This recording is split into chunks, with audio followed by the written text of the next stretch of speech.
Hello, everybody, and welcome, one and all, or one and one. I suppose there's only one of you watching and listening to the Jerick Show, your weekly source of absolute fantastic news. I'm your host. Some people like to call me Mr. Talented, but I am indeed Javvad Malik. Welcome to the Jerick Show, featuring your hosts, Javvad Malik and Erich Krohn. Timely topics, poorly presented. Talented indeed, and the yang to my ying. Let's bring on Erich Krohn. How you doing? I'm doing okay, but I gotta say, in the entire history of this show, that's up there in the clunkiest beginning intros ever. Now, not everyone could see behind the scenes as you were saying bad words as you were trying to figure out how to get this thing started again. Because apparently, we haven't done this often enough that you can just pop in and make it work. I don't know. This podcast is like one of those vintage cars with a handle in the front that you got a crank to get the engine started, and it's a bit like that. It's 60% of the time it works, 100% of the time. That's all I'll say. Right. No, I hear you. No, but it's good to be back. We made it. This is what, 2 weeks in a row now. We're making a record. So apparently we're not out traveling a whole bunch this next week or so. I know, that's surprising for you. Yeah. more than anything.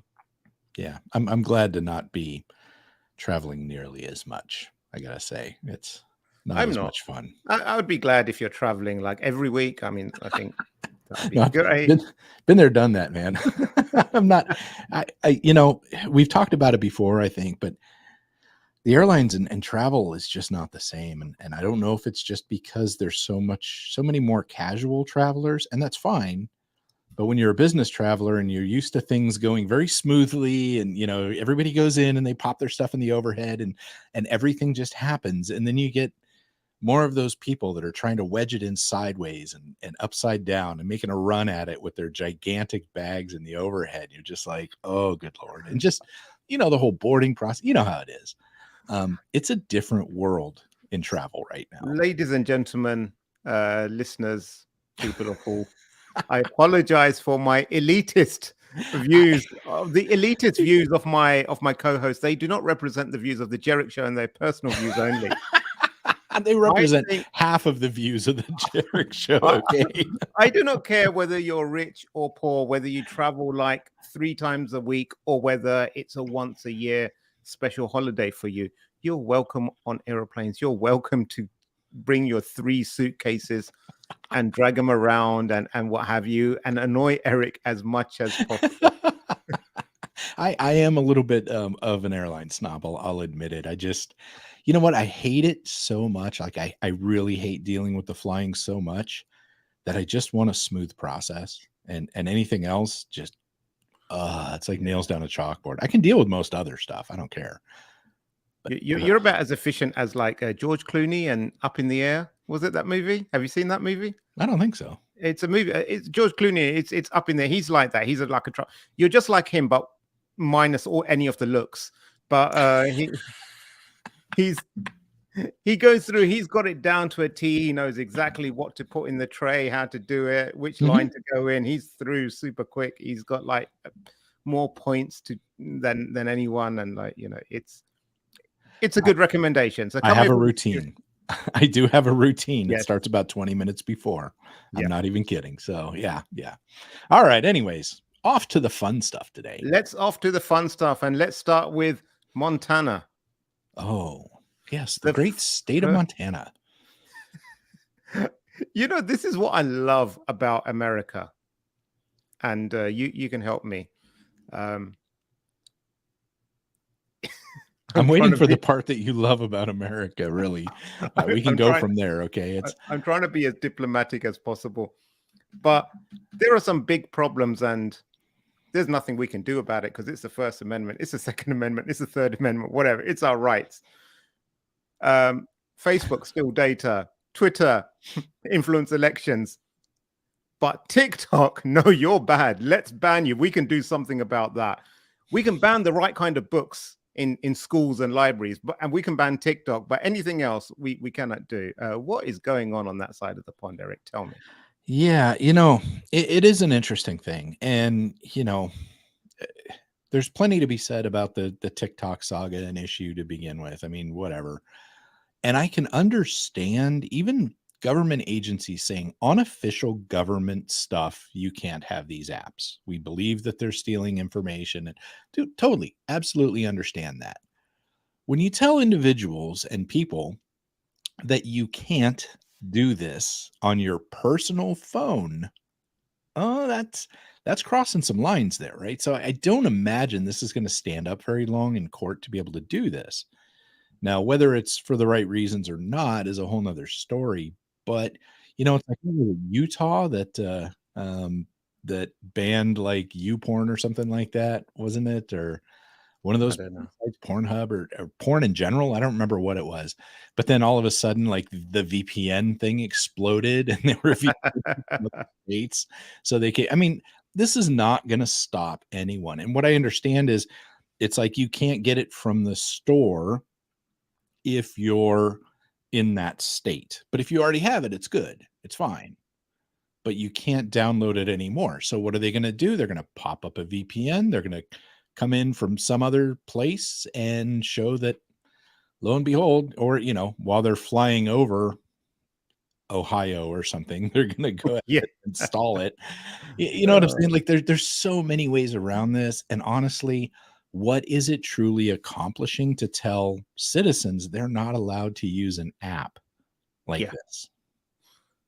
And when it's not really demonstrably doing anything different from what other social media apps are already doing or have been doing for a long time.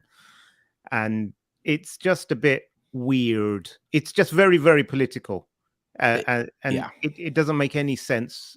I mean, it bleeds into the security side because it's inevitably some admin that's going to be asked to ban these or something or whatever. But it's really weird. But this is like, honestly, this is, America out communism.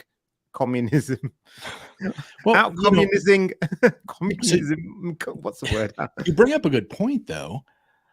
With people that work remotely across the country, okay, and TikTok, although there's ads on TikTok, there's marketing strategies that go with TikTok, there's commerce that happens through TikTok. So now, if you're telling some company that their social media person can't do TikTok because they live in Montana, but the company is based out of some other state. I mean, this is where things get really interesting when we have our state versus federal laws and stuff like that here in the US. I mean, you could essentially be telling a company that their social media person couldn't be doing their job because they live in Montana. Mm-hmm. I mean, there's a lot of legitimate reasons for TikTok. And so I don't know. Like I said, I don't expect this is going to stand up to any sort of legal pushback, which I'm sure, no doubt it's going to get. But in the meantime, it's a giant hassle. And for what?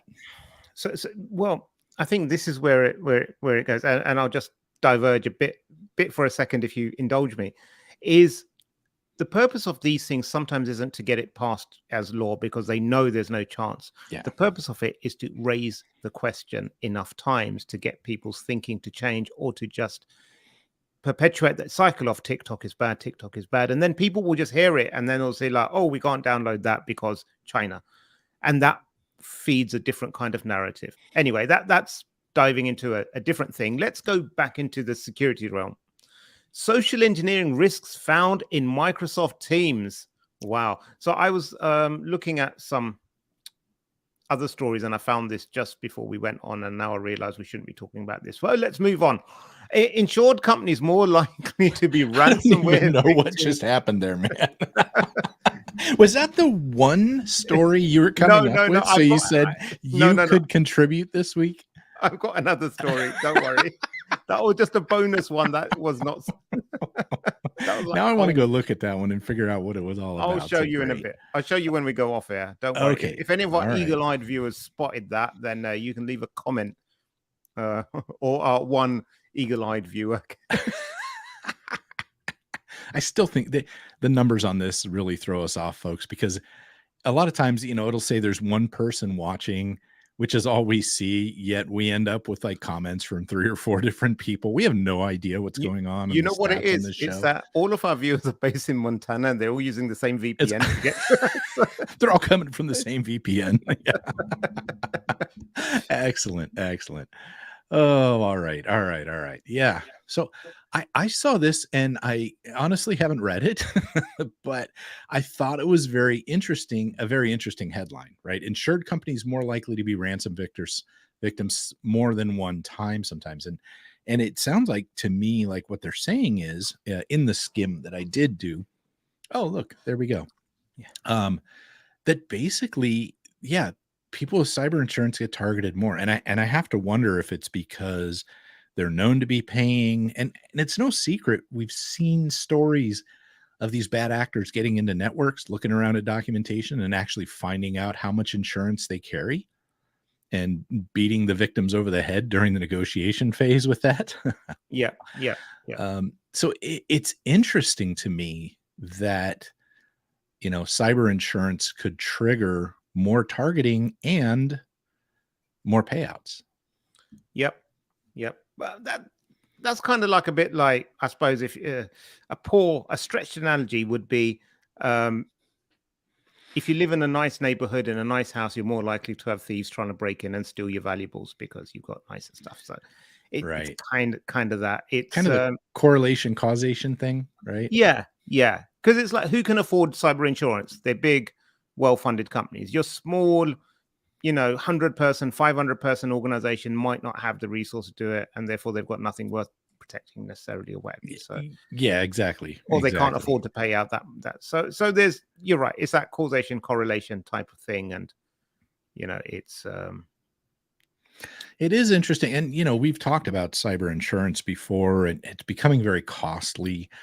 And frankly, I think a lot of the benefits of it come with the fact that a lot of times they already have contracts or agreements with organizations that can help recover from something like this, where otherwise you're out there dialing the phone, seeing who's got available resources and figuring it out on your own. I think that's one of the kind of hidden advantages to a lot of these cyber policies.